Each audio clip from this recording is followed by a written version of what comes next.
astrological natal chart report. I'm not even gonna lie, I can't even finish this intro. Am I looking at Jupiter, the king of the gods, exactly 11 degrees on this AC? Jesus Christ. Shoot, maybe you might be homies with Jesus Christ. I would not be surprised. This is wow. Oof. Oh, wow. Anyway, you've had the nodes go over your moon right now, so you felt the touch of destiny. And then the king of gods on your chart is going to actually enter Taurus. If I actually give you the date by date, as you can see, it's 1 degrees. Then it's going to be 2 degrees. Then in June, it'll be 4 degrees. So you're getting ready to go over very amazing soul evolution. I am happy for you. I respect anything Aquarius. I'm going to just be honest with you. I love aqua risings. Aqua risings, moons, even the suns I got respect for. Do you know what it means to be an aqua rising? I'm a Taurus rising, and you'll understand because you're a Taurus moon. You have the soul of natural royalty. As a Taurus rising, I'm a natural king. It's the lowest level of royalty because it's the ground level, the self-made level. At the highest level of royalty, you have Aquarius. All respect. This is the knowledge, the self-knowing king or queen. You are high nobility. You are High Queen Rebecca. And people should address you as such. But unlike other high queens and kings, you have the king of the gods on your rising. So whenever I see Saturn in Aquarius on the rising, or Jupiter or Uranus on the rising, I hold you to a much higher quality because you literally are an instrument of this Zeus knowledge. And this adds so much contagiousness to your personality. People with Jupiter in the first are able to expand the exuberance of how amazingly they express the expansion of their character. And as someone who already knows themselves, trust when I say there's an added regal element to this. Like the universe will just respond to you instantly. Like, oh my God, Queen Rebecca intended something. Hurry! Hurry! She said she wanted it down. What do you mean? We need to make something happen. Like I don't even think you know you got the universe tripping. And you don't even be like mean to the universe like some people who just be like, I want it now. You be mad civil. Understanding. I see you got the Cancer. You represent natural sincerity on the South Node. So you bring this wisdom in from an ancient past. I see you. I love how glorious this chart is. And please do not think for a second that I am flattering you. This is the respect that you deserve. Okay? I am heavily biased as a Gemini sun. I'm going to be completely honest. I got the MC in Aquarius, so I look up to anything Aquarius. But I'm just very grateful I got to read this chart because such an exact aspect like this is so rare.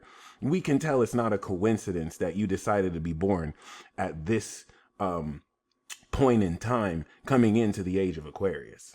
Okay, so once again, with that being said, I think a whole lot of how you're able to embody this sense of extraordinary,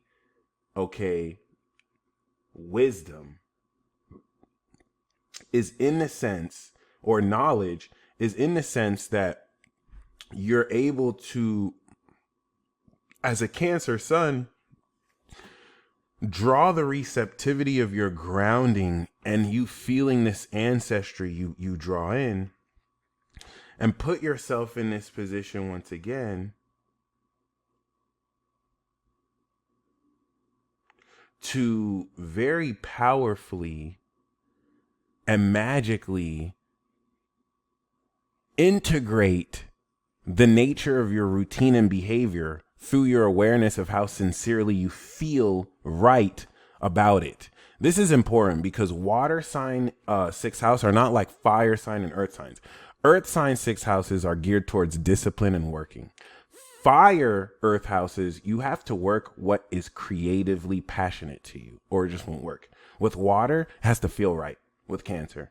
It doesn't mean that you don't need discipline. It means that the discipline needs to be around what feels right to you, which opens up a lot of creative potential for an air sign rising because you are a celestial queen.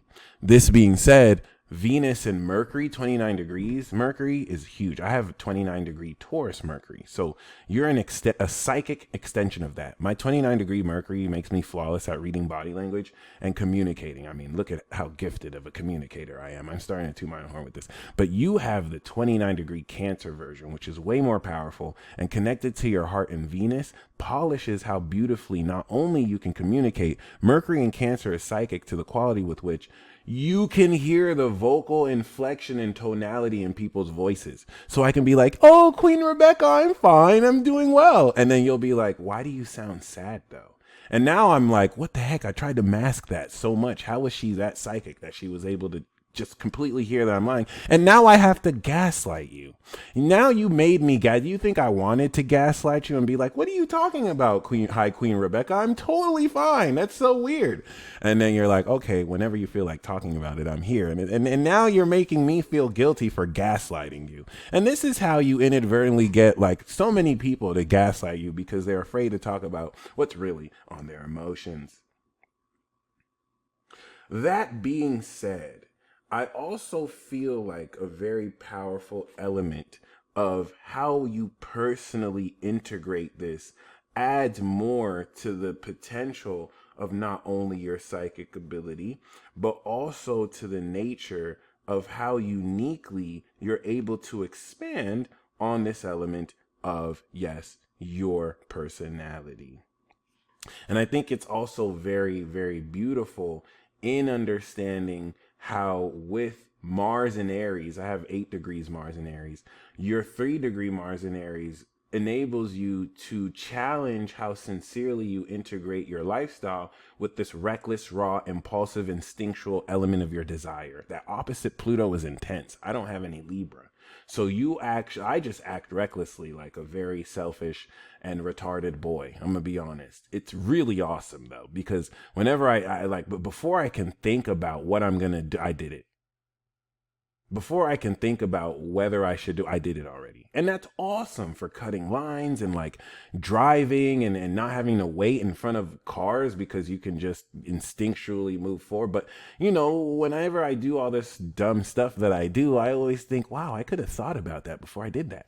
I don't think you're going to have that issue because you have an Aqua rising. So there's already so much knowledge. This just makes more instinctual and impulsive in a knowledgeable way how recklessly and forward moving and dynamically you can take action. Aligned with Chiron, that's going to heal the vulnerability of how eccentrically you're willing to complete this sense of rawness through others socially and how you teach this unconventional method of forming partnerships. The philosophy you have on bridging partnerships with others, that as a Cancer, the feelings of how you want to integrate this rawness and balance in your behavior will help you mediate this.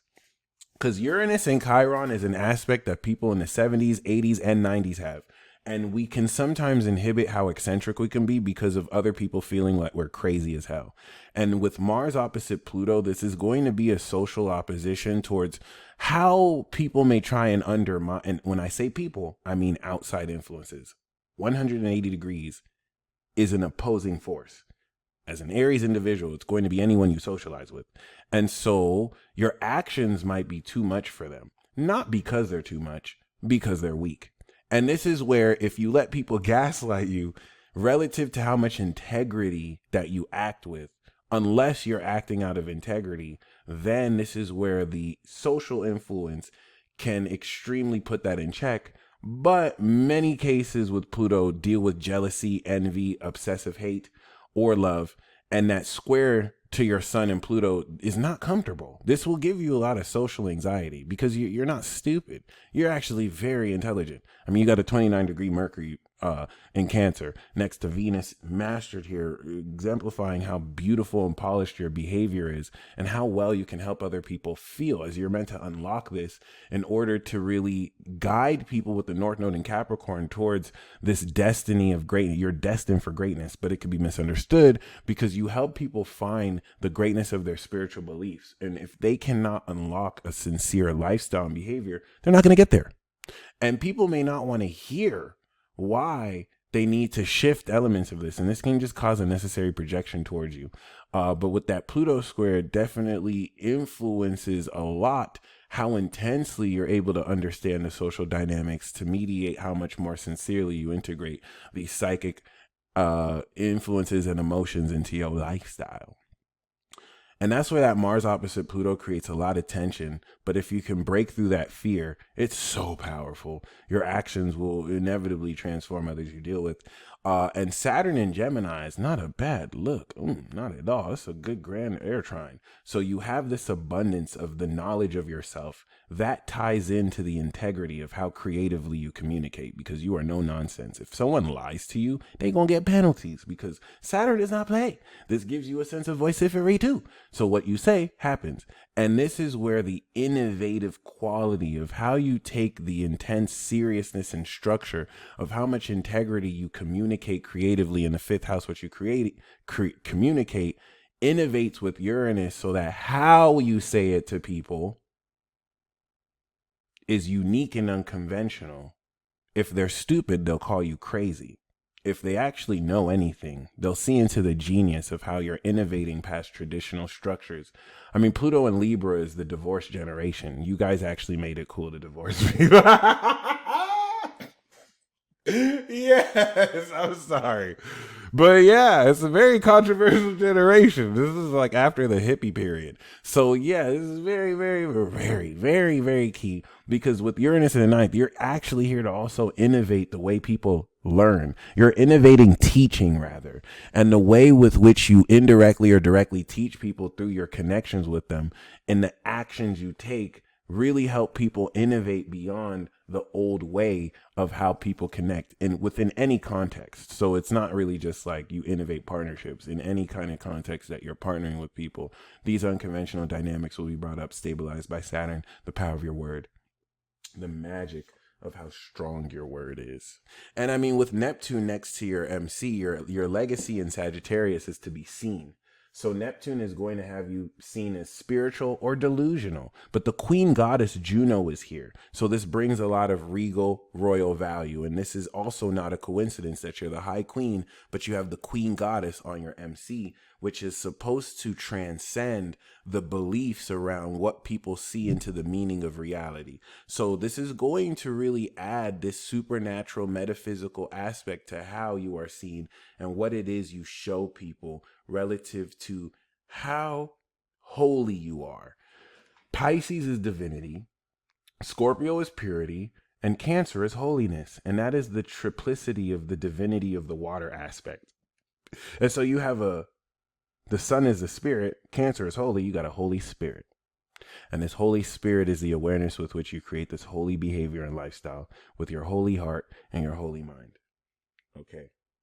So yeah, I really, really, really like that, especially when we take into account how powerfully, if anything, and how beautifully you continue to be in this position, not only to like facilitate this quality of what it is you're working with and on, but I would say also to put yourself in this position to, very powerfully own up to everything that you realistically ascend and facilitate for the collective. All right. And all power to you concerning that as well, because I really do feel like it's not easy to be a Cancer where science doesn't really acknowledge certain methods of your psychic potential and ability, and relegate it to just fiction. And it's common for people to just gaslight the psychic potential of emotions. But being that you're the high queen, I don't think you tolerate that nonsense. And I really do hope that you enjoyed this report. Looking forward to your feedback. And until next time, peace.